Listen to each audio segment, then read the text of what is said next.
Oiê, graça e paz, seja muito bem-vindo ao programa Cevada Matutina, aqui no canal A Última Batalha. Hoje nós vamos falar um pouquinho sobre o dízimo no lucro bruto ou líquido. Em qual parte nós devemos devolver os nossos dízimos, antes de pagar os nossos impostos ou após pagar os nossos impostos. Eu vou começar lendo aqui então a parte inicial desse estudo na lição da Escola Sabatina, e eu gostaria que você acompanhasse aqui então, para que se você tem alguma dúvida, nós possamos aí tirar essas dúvidas através daquilo que a lição vem nos apresentando. A lição diz assim: calculamos nossos dízimos sobre nossa renda. Se somos pagos por hora ou por salário, ou e pagamos sobre o nosso aumento ou lucro, no caso se é uma pessoa autônoma ou dono do próprio negócio, em muitos países o governo retira impostos do salário do trabalhador para cobrir os custos de serviços prestados às pessoas, como segurança, construção de pontes, construção e reformas de estradas, e esse seguro, o seguro-desemprego, por exemplo, e assim por diante. A questão do bruto ou líquido envolve principalmente se devolvemos os nossos dízimos de nossas rendas antes ou depois desses impostos que são retirados pelo governo. Aqueles que trabalham por conta própria podem deduzir legitimamente o custo de fazer negócios para determinar seu lucro real antes da dedução de seus impostos pessoais. Estudos sobre os hábitos de doação dos membros revelam que a maioria dos adventistas do sétimo dia devolvem o dízimo. Aqui novamente está a palavra paga o dízimo. É, eu acredito que é uma colocação errada, que ninguém está pagando nada, é uma devolução que levamos a Deus. Então, vamos corrigir aqui. Estudos sobre os hábitos de doação dos membros revelam que a maioria dos adventistas do sétimo dia devolvem o dízimo sobre a renda bruta, isto é, antes de os impostos serem retirados. De fato, de acordo com os princípios e diretrizes do dízimo, publicados pela Conferência Geral em 1990, o dízimo deve ser calculado sobre o valor bruto de um salário ou renda do assalariado, antes das deduções legalmente exigidas ou outras deduções autorizadas pelo funcionário. Isso inclui impostos de rendas federais, estaduais, que fornecem serviços e outros benefícios de cidadania responsável. As contribuições para a segurança social podem ser subtraídas. Então vamos aqui agora na Bíblia e vamos ler o capítulo aqui de 1 Reis 17. 1 Reis capítulo 17, do verso 9 até o verso 16. Venha comigo, abra sua Bíblia, acompanha comigo e vamos ler estes versículos então.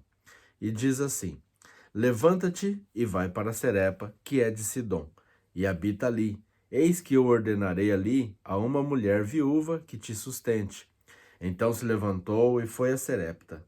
E chegando à porta da cidade, eis que estava ali uma mulher viúva apanhando lenha, e ele a chamou e lhe disse: traze-me, peço-te um vaso, um pouco de água que beba. E indo ela a trazê-la, ele chamou e lhe disse: traze-me agora também um pouco de pão na tua mão. Porém, ela disse: vive o Senhor teu Deus, que nem um bolo tenho, senão somente um punhado de farinha numa panela e um pouco de azeite numa botija. E vês, aqui apanhei 2 cavacos, e vou prepará-los para mim e para o meu filho, para que comamos e morramos. E Elias lhe disse: não temas, vai, faze conforme a tua palavra, porém faze dele primeiro para mim um bolo pequeno, e traze-mo aqui. Depois farás para ti e o teu filho. Verso 14. Porque assim diz o Senhor Deus de Israel: a farinha da panela não se acabará, e o azeite da botija não faltará, até o dia em que o Senhor dê chuva sobre a terra. E ela foi e fez conforme a palavra de Elias, e assim comeu ela e ele e a sua casa muitos dias. Verso 16.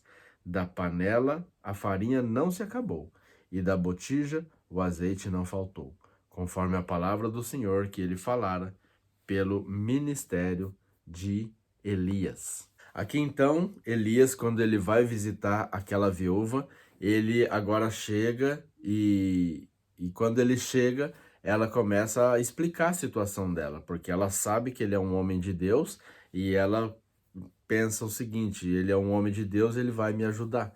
Então ela começa a se explicar, começa a dizer a situação dela, que a situação dela tá complicadíssima.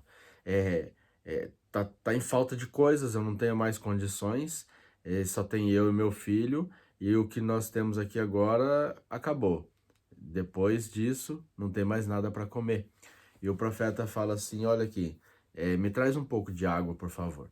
E ela sai para buscar água, e quando ela sai, ele diz: ei, senhora, só um minutinho, me traz um pouco de pão também, porque eu estou com fome. E ela diz assim: olha, eu só tenho um pouquinho de farinha, um pouquinho de azeite, e eu vou fazer aqui um pãozinho, e eu vou comer eu e meu filho, e depois disso nós morreremos, porque, entre outras palavras, não vamos ter mais nada para comer. E o profeta fala assim: olha, faz o que você está falando, mas primeiro traga para mim. O profeta ali estava querendo ver qual era a fé daquela mulher. E aquela mulher fez segundo a palavra do profeta. E o resultado você viu aí no texto bíblico, que Deus abençoou ela de uma maneira tão grande que não faltou alimento para ela e o seu filho, e também para o profeta, o homem de Deus. Agora, a lição está trazendo esse texto bíblico para poder fazer uma alusão referente ao dízimo bruto, o dízimo líquido, e aí então vem mostrando essa história de fé e fidelidade daquela mulher, tá certo? No texto de Ellen White, Testemunhos para a Igreja, volume 4, página 405, diz o seguinte: como temos visto, cada um tem de decidir suas próprias contribuições, sendo deixado na liberdade de dar segundo se propôs em seu coração. Então, cada pessoa tem que ir a Deus, orar a Deus e tomar a sua decisão. Senhor, eu devo devolver os meus dízimos na parte bruta antes de pagar os impostos ao governo, ou eu devo devolver os dízimos na parte líquida, depois que eu pago os impostos para o governo?